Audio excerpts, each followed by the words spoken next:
Picture this. It's 1948. On a quiet beach in Australia, a man is found dead, perfectly dressed, but he's got no wallet, no ID, and every single label from his clothes has been surgically cut out.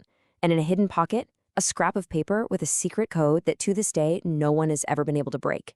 For over 70 years, this man was a ghost. But as we're about to see, this wasn't just some local mystery. This man's death was tangled up in one of the biggest, most secret intelligence operations of the entire Cold War. So the first real clue police found was this tiny, rolled-up piece of paper. And on it were just two words, "Tamam should." Now, what on earth does that mean? Well, it's Persian, and it means it is ended or finished. Talk about chilling, right? This single cryptic phrase is what took a baffling police case and turned it into an international enigma that would stump the world's best investigators for decades. So, let's go back to that morning on the beach. Because the scene itself, well, it was a total mess of contradictions. A puzzle right from the very start. On one hand, you have the man himself. He's in incredible physical shape. We're talking calf muscles like a professional athlete, plus some really rare genetic markers in his teeth and ears. But then you look at the scene around him, and it just screams deception. It's almost summer in Australia, and he's wearing a heavy winter coat, and every single tag from his clothing had been meticulously removed. This wasn't a random act. This was the work of a professional. And his pockets? Oh, that's a whole other level of strange. You know, you'd expect a wallet, maybe some keys, some cash. Nope. He had tickets, some gum, a comb, but nothing personal. Absolutely nothing that could tell you who he was. It's like his whole identity had been completely sanitized. Even the cigarettes he had were a decoy, a cheap pack, but filled with more expensive smokes. Every little detail felt like misdirection. The case was pretty much stuck until investigators took a much closer look at his clothes and found something that pointed directly to the shadowy world of espionage. Some months go by and the case is getting cold. They decide to re-examine his trousers one more time, and a pathologist notices it, a hidden pocket expertly sewn into the waistband. And what's inside? That's where they found that tiny scrap of paper with Tamam shoed on it. The police go public, and bingo. A local guy comes forward. Turns out, on the night the man died, he found a rare book of poetry, the Rubaiyat of Omar Khayyam, just tossed into the back of his car. And wouldn't you know it, the last page with the words Tamam shoed had been torn out.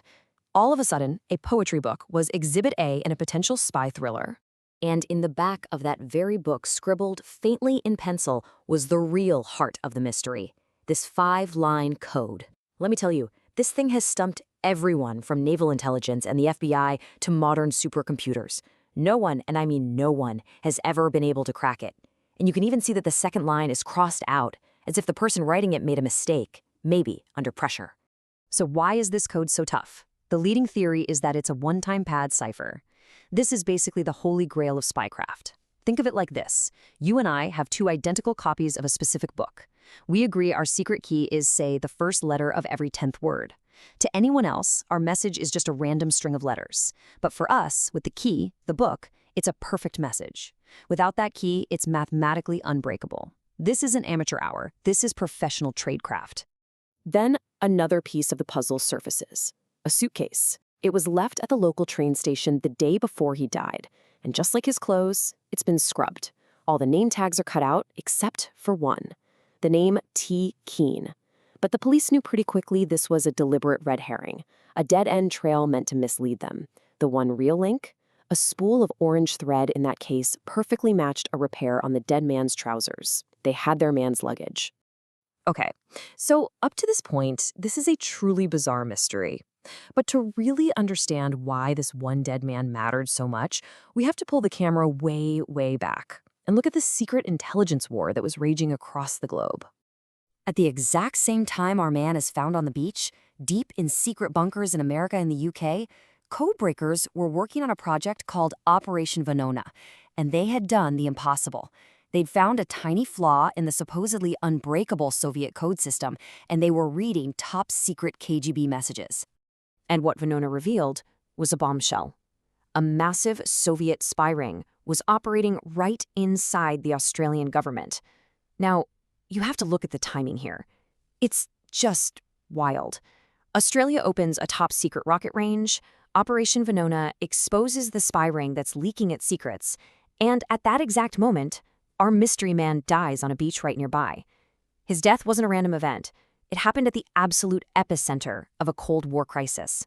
For over 70 years, he was simply the unknown man. The trail went completely cold. The files gathered dust until modern science finally decided to take a shot. I mean, think about that. 73 years. That's a lifetime. Generations of detectives and researchers tried and failed to give this man a name. He was a complete ghost in the system. But what happens when you apply 21st century technology to a 20th century mystery? Could forensic genealogy finally do what decades of old-fashioned police work just couldn't? In 2022, they got their answer. It's actually incredible.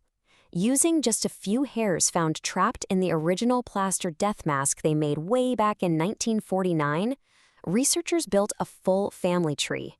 And for the first time, after all those years, the ghost had a name: Carl Charles Webb. But here's the final twist.